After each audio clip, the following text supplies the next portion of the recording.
শীতের শিমের রেসিপি একটু অন্যরকমভাবে বানিয়েছি। আগে কখনো এভাবে খেয়েছো কিনা দেখো তো। শিমের এই দুর্দান্ত রেসিপি খেলে সেদিন আর ভাত থালা এমনিই খালি হয়ে যাবে।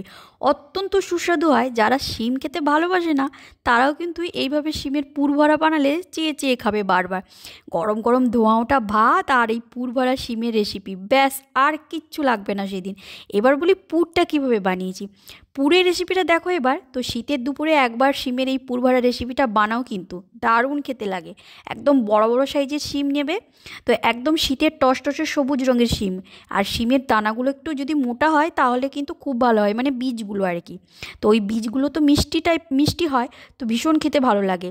তো বীজগুলোকে ভালো করে ছাড়িয়ে নিয়েছি। এবার সাথে নিচ্ছি নতুন ছোট আলু। তো আলুগুলোকে চৌকো চৌকো করে কেটে নিচ্ছি। আর সাথে নিচ্ছি একটা বড় সাইজের বেগুন। তো বেগুনগুলোকেও চৌকো চৌকো করে কাটবো। তো মোটামুটি আজকের সব সবজিগুলোকেই চৌকো চৌকো করে কাটবো। তবে এই পুরভরা রেসিপিতে সব কিছু কিন্তু চৌকো চৌকো করে কাটলে একটু বেশি টেস্টি হয়। আর পেঁয়াজগুলো নিয়েছি, পেঁয়াজগুলোকে একদম চৌকো চৌকো করে কেটে নিয়েছি। তো মোটামুটি সব সবজি কাটা হয়ে গেছে।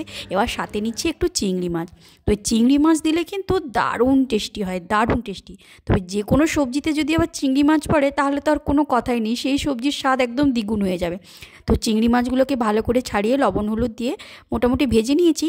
তো সেই তেলেই আবার সব সবজিগুলোকে একসাথে ভেজে নেব। শিমের বীজ, তারপরে আলু, দুটো শুকনো লঙ্কা ভেজেছি। এবার বেগুনটাকেও একে একে ভেজে নেব। তো মোটামুটি সব সবজি ভাজা হয়ে গেছে। সাথে আবার আজকে দুটো বড়ি ভাজাও নিয়েছি। তো এর সাথে আবার দুটো বড়ি ভাজা দিলে কিন্তু দারুণ টেস্ট হয়। তো শিমগুলোতে লবণ আর হলুদ মাখিয়ে একটু সামান্য একটু গরম জলে সেদ্ধ করে নেব। তো বেশিক্ষণ নয়, 3-4 মিনিট মতো। তো মোটামুটি শিমগুলো সেদ্ধ হয়ে গেছে। এবার ভেজে রাখা সব সবজিগুলোকে শুকনো লঙ্কা দিয়ে মোটামুটি বেশ ভালো করে ডলে ডলে মেখে নেব হাত দিয়ে। প্যানটা গরম হয়ে গেছে। তো তাতে এবার দিচ্ছি গোটা জিরে আর গোটা ধনে দিয়ে এবার ভেজে ভেজে এলে মেখে রাখা পুরটাকে দিয়ে বেশ শক্ত শক্ত করে ভেজে নেব, একদম শক্ত শক্ত করে। তো শক্ত শক্ত করে ভাজা মানে শুকনো শুকনো হয়ে গেলে এবার শিমে একটু ধনে পাতাও কুচিও দিয়ে দিচ্ছি। তো ধনে পাতা কুচি দিয়ে খুব ভালো করে মাখিয়ে নিচ্ছি। তো পুরটা একদম শুকনো হয়ে গেছে। এবার শিমের মধ্যে একদম হাফ দিয়ে চেপে চেপে ভরে দেব। তো এইভাবে পুরটাকে প্রত্যেকটা শিমের মধ্যে ভালো করে চেপে চেপে ভরে দিতে হবে। কী যে সুন্দর একটা গন্ধ বেরোচ্ছে। আর এই পুরটা যে কী টেস্টি হবে কি আর বলবো। যে কোনো সবজিতে বা যে কোনো ভর্তাতে যদি একটু চিংড়ি মাছ পড়ে যায় সেই জিনিসের টেস্ট একদম দ্বিগুণ হয়ে যায়। আর আজকে বিশেষ করে চিংড়ি মাছ দিয়েছি, এবার সাথে দুটো বড়ি ভাজাও দিয়েছি। কি অপূর্ব গন্ধ উঠেছে, দারুণ খেতে লাগবে, দারুণ হবে।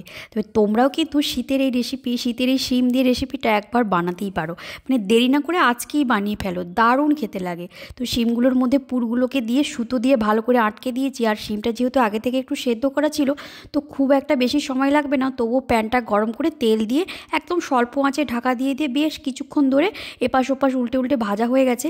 তো একদম নামিয়ে গরম গরম ধোঁয়াটা ভাত আর শিমের দইটাকে মোটামুটি তাড়াতাড়ি করে খুলে গরম গরম ধোঁয়াটা ভাতের সাথে মাখিয়ে আজকে সত্যি একদম দুপুরে আমার আর কিচ্ছু লাগেনি, এই দিয়েই ভাত খাওয়া হয়ে গেছে। দারুণ লাগে, দারুণ খেতে।